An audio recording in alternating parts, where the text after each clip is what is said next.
All of us are designed by God to have strong and secure attachments to people we love.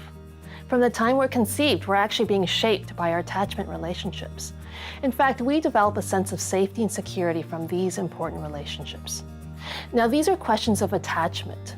These aren't actually about steps that you take to be closer to your spouse, but it's more about ways of being with your spouse. These qualities mean that you're someone with whom your spouse can feel safe and secure.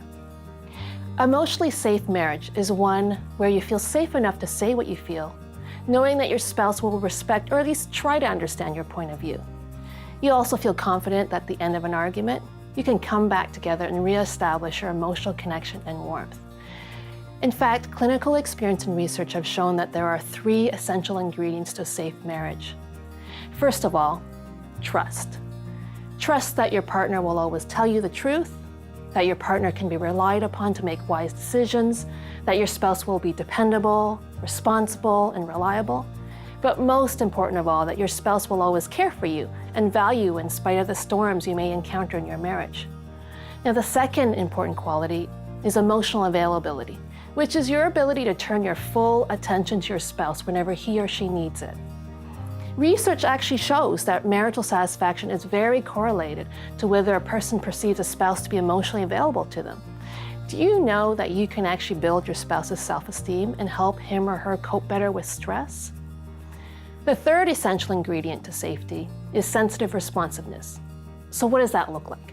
Here are some questions to ask yourself. How do I respond when my spouse approaches me about some painful event or hot topic in our marriage? Do I respond with understanding, even if I don't agree? Or do I sound critical or hurtful in my response? Am I defensive? Am I approachable?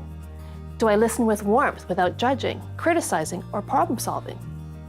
Unfortunately, when these 3 qualities aren't there, your psychological, relational, and even spiritual foundations can be shaken. This is the reality of human relationships in a broken world. Not only do we sometimes injure one another as husband and wife, but many of us actually enter our marriage with attachment wounds from our earlier childhood experiences and relationships that weren't always safe or secure.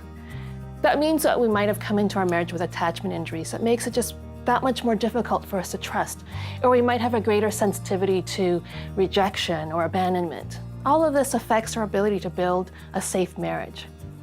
Another reality is that marriage doesn't always turn out to be a place of safety, but instead it can be plagued by negative ways of interacting. It's actually often because couples love each other so much that strong negative emotions can arise. Each difficult encounter can then cause you to feel more fearful and more self-protective. And after enough of these encounters, you become overly cautious. You shut down your heart to protect yourself. Now, before I go any further, please know that if there's any physical, sexual, or emotional abuse, there can never be safety.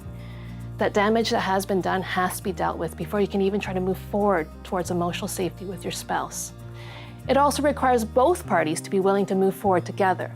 And if you don't believe that your spouse is safe for you right now, please take steps to protect yourself and get some help to navigate through the difficult challenge. But sometimes years of constant fighting can feel abusive and trusting just very difficult. You may have been disconnected from your spouse for so many years that the idea of having a safe marriage just seems impossible to achieve. You may be thinking it's not even worth the risk because it just puts you in such a vulnerable position. But please, believe that fostering a close emotional connection with your spouse and working towards a healthy relationship is very possible, no matter how bad your marriage may seem to be. Seeking professional help can help you begin the journey of healing and making the necessary changes. I'm Dr. Mary.